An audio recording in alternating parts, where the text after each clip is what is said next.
जब एक इंसान का वजूद वजूद में आया था, तो उससे पहले इंसान पहले बंदर थे डायनासोर के होते हुए। तो फिर उस पर पहले भी आदमी में पहाड़ फटे थे, फिर डायनासोर हुए, बंदर हुए, जो भी जानवर थे जानवर हुए। उसके बाद जानवरों के बाद फिर जब आदमी में पहाड़ जब डायनासोर मर गए थे, उसके बाद फिर वही इंसान की जन्म जब इंसान का जन्म हुआ, तो फिर आपको पता है कि इंसान के जन्म के बाद आपको पता है बंदर से जैसे इंसान बनता है कि इंसान ने फिर अपना रहन सहन खुद इस्तेमाल किया। आज इंसान इतना तक तरक्की कर चुका है कि आज दूसरे सियारों पर पहुंचने के लिए भी वो उस पर हावी हो चुका है। इंसान ने आज साइंस की तरक्की से चांद पर कदम रख लिया। तो ये थी मेरी इंसान जो डेफिनेशन। चलो मैं चलता हूँ अपनी टॉपिक की जानिब।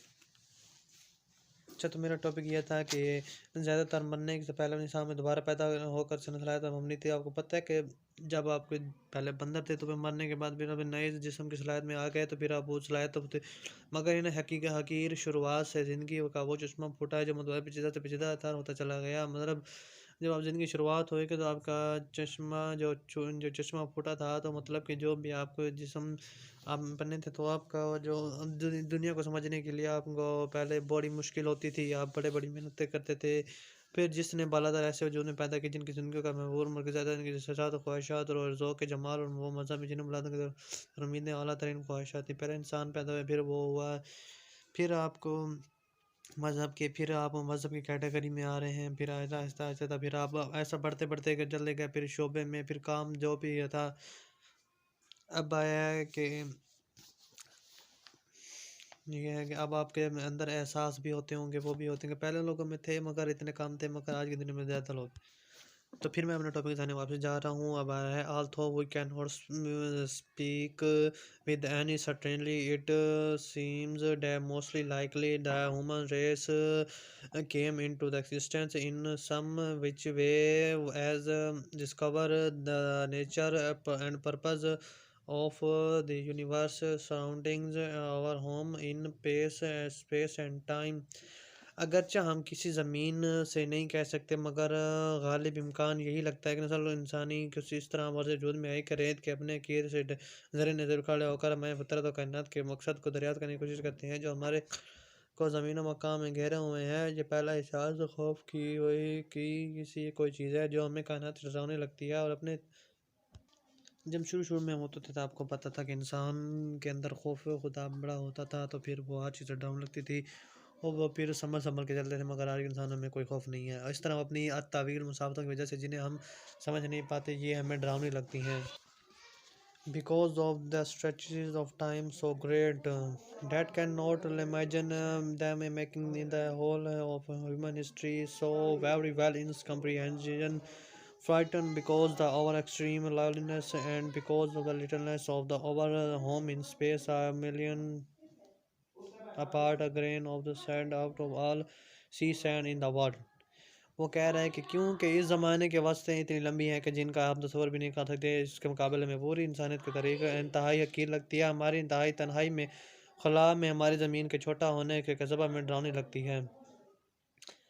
कह रहा है कि अब but we have all above else we find universe frightening because we can not find any sign that life like our one exist anywhere in that except on the earth. Indeed, for most part, empty space is cold that all life in would be frozen. Most of the matter in space is so hot as to make life on it impossible. Life does not seem to have any part in the plane of the universe। वो कह रहे हैं कि इसके मुकाबले पूरी संगीत लगती है और हमारी इंतहाई तकरीबन डरावनी लगती है। कि शुरू में इंसान जब छोटा होता होने के बाद हमें डरावनी लगती थी, तो वो हर चीज़ से घबरा जाता कि ये चीज़ इतनी बड़ी क्यों है, ये इतनी ज़्यादा खूबसूरत क्यों है। कि कभी कभी वो खुश होता था, कभी कभी इतनी डरावनी जगह होती थी कि वो देख के डर जाता था। अब वो खला हमारी ज़मीन छोटा होने के बाद सब हमें डरावनी लगती है कि खला हमारी ज़मीन इतनी छोटी है कि ये दुनिया सारी समुद्री रेत में से गुजर एक ज़रे का 10 लाखों हिस्सा होगा।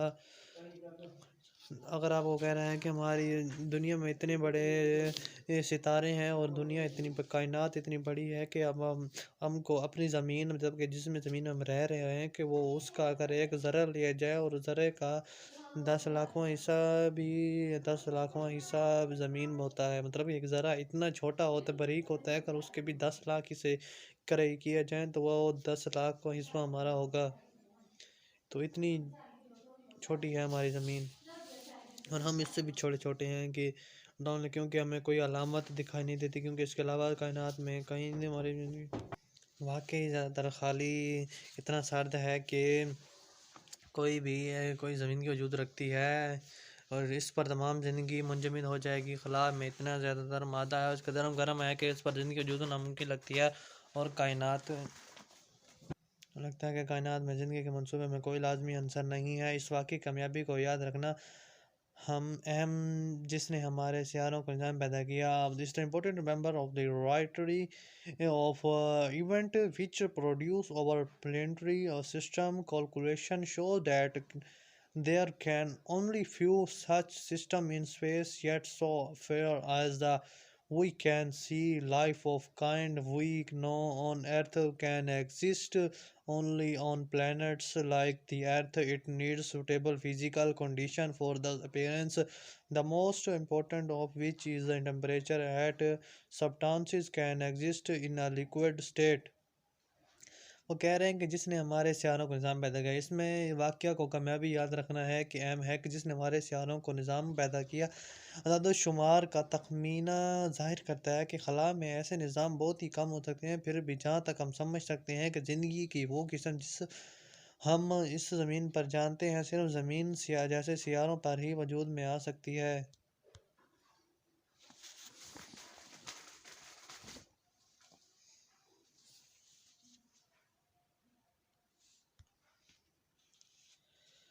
फिर भी हम जहाँ तक समझ सकते हैं, ज़िंदगी की वो किस्म जिसमें हम ज़मीन पर जानते हैं, ज़मीन जैसे सियारों पर ही ऐसे वजूद में आ सकती है।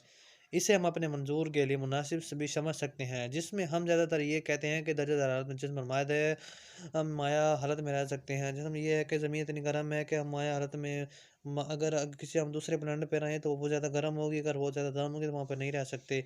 और जैसे फ़ारेनहाइट पैमाने पर मुंतखब तमाम तकरीबन 448 दर्जे नीचे है। कहकशां से दूर खिला के अज़ीम वस्तुओं में ये भी इससे ज़्यादा सर्द है। आग के गोलों से दूर नुक्ता इंजमाद सैकड़ों, मतलब कि आग के गोला मतलब कि जो इसका मेल्टिंग पॉइंट है और इसका कोल्ड पॉइंट है, जिसमें इंजम मतलब कि जिसमें बर्फ़ जम जाती है, वो जो पॉइंट है। तो उस तरह से ज़्यादा दर्जे का होता है जिस पर तमाम ठोस मादे पिघल जाते हैं और तमाम सियाल मादे उबलने लगते हैं आगे उन गोलों से। तो जिस तरह हमारा सूरज बन कर चुका है, गालिबन एक लाख सितारों में से सितारा दुरुस्त फैसला होता है गर्दिश करना हो, एक सितारा रखता हो जिस पर ज़िंदगी मुमकिन हो। अगर कहते हैं कि जैसे ज़मीन हमारी है, चाहे इस तरह से और भी चीज़ें बेस्ट होनी चाहिए ताकि वहाँ पर रह सकें, गुजार सकते हैं। को उम्मीद है आपको मेरी वीडियो पसंद आई होगी। अगर वीडियो पसंद आई है तो लाइक शेयर सब्सक्राइब ज़रूर कीजिएगा और ये नॉलेज को शेयर ज़रूर कीजिएगा। तो चलते हैं अपनी नेक्स्ट वीडियो की जानिब, तब तक के लिए मुझे दीजिए इजाज़त। तो थैंक यू, गुड बाय, अल्लाह हाफ़िज़।